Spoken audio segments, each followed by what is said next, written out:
Aisha, notre beau Shinge Cuisine. Aujourd'hui je vous retrouve pour une nouvelle recette sucrée et une recette qui me tient tout particulièrement à cœur. Et vous savez pourquoi si vous me suivez sur Snap. C'est ça mon Snap. J'expliquerai pourquoi demain, ce soir, au moment où tu vois la vidéo. Bref, en tout cas j'espère que cette vidéo va vous plaire. Aujourd'hui on fait un entremets passion chocolat qui est ma foi pas mauvais, hein, on va dire ça comme ça. Bien sûr vous aurez toutes les quantités en barre d'infos comme d'habitude. Si tu aimes ce style de vidéo, abonne-toi, j'en fais tous les jeudis et le dimanche. Et si tu aimes celle-ci, n'hésite pas à mettre un pouce vers le soleil et les étoiles. Je vous laisse avec la recette et moi je vous dis à très vite pour une nouvelle vidéo. Salut! On commence d'abord par la feuillantine pralinée. Pour cela il vous faut du praliné que vous pouvez acheter ou faire vous-même. Il faut également des crêpes dentelles, donc des gavottes tout simplement, et du chocolat au lait. Commencez par mettre au micro-ondes votre praliné et votre chocolat à fondre. Et pendant ce temps dans un saladier vous allez broyer vos gavottes pour obtenir des paillettes de crêpes dentelles. Une fois que c'est fait, vous allez verser votre préparation fondue sur vos gavottes et tout bien mélanger pour obtenir quelque chose d'à peu près compact.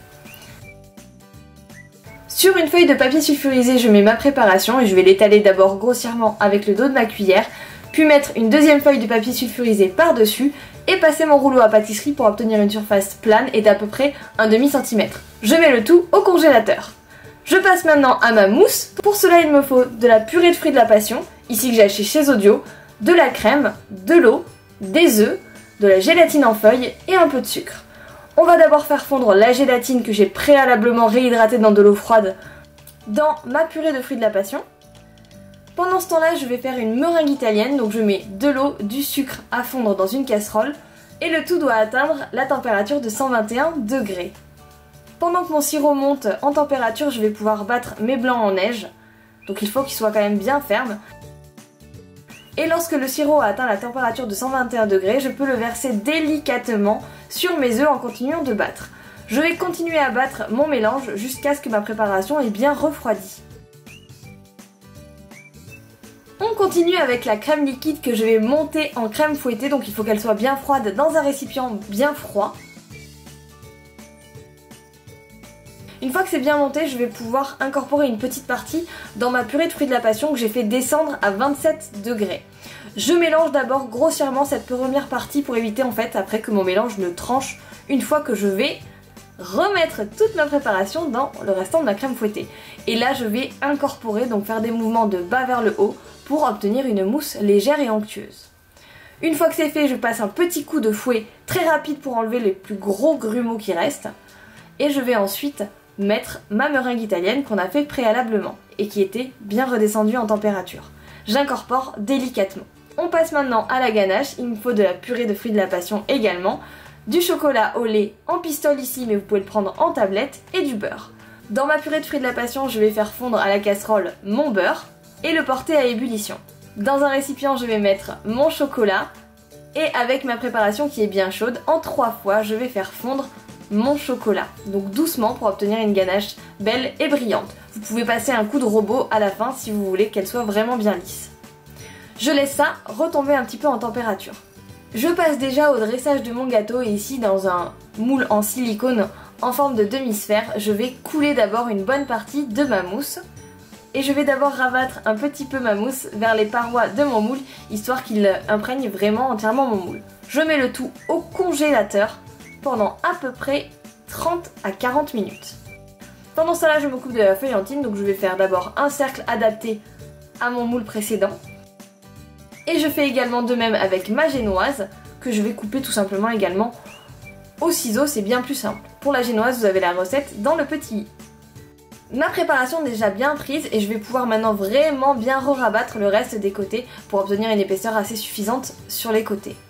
Je vais pouvoir mettre au milieu ma ganache qui a bien descendu en température, comme vous voyez elle est beaucoup moins liquide. Je remets un petit peu de crème qu'il me reste. Et je vais pouvoir rajouter mes 2 sphères, donc ma première de feuillantine qui a bien congelé et ma deuxième de génoise.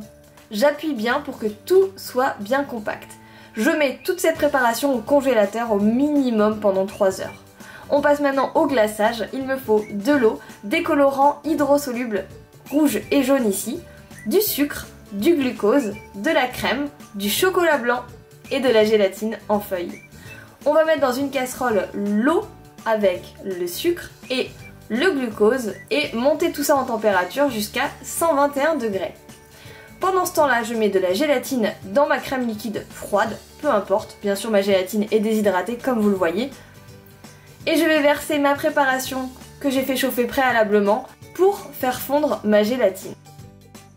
Ma préparation est toujours bien chaude, donc je vais maintenant incorporer au fur et à mesure mon chocolat et le faire fondre également. J'ai divisé mon glaçage en deux parties pour avoir une première partie que je colore en orange, une deuxième partie que je colore en rouge. Mon entremets a bien congelé, donc je peux maintenant le démouler. Il y a quelques petits défauts, donc je passe tout simplement ma main dessus pour les lisser et avec la chaleur ça va se remettre assez bien. Je peux maintenant verser mon glaçage sur mon entremets bien congelé. Mon glaçage je le verse à peu près à 30 degrés pour qu'il prenne. Je peux également faire des petites décorations avec mon autre glaçage en passant une cuillère sur le dessus. J'enlève les petites gouttes sur le côté directement avec une spatule. Et voilà, mon entremets est terminé, il fait quand même de l'effet je trouve, j'espère qu'il vous plaît, régalez-vous.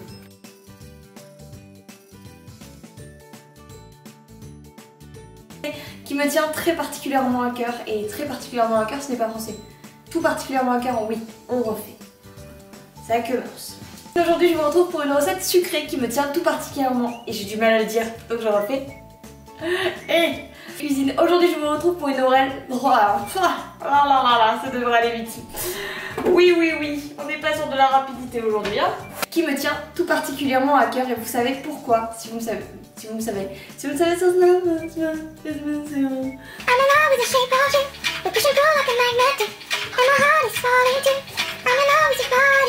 Du praliné que vous achetez ou que vous faisiez vous-même. Oh oui, la faute de français dégueulasse.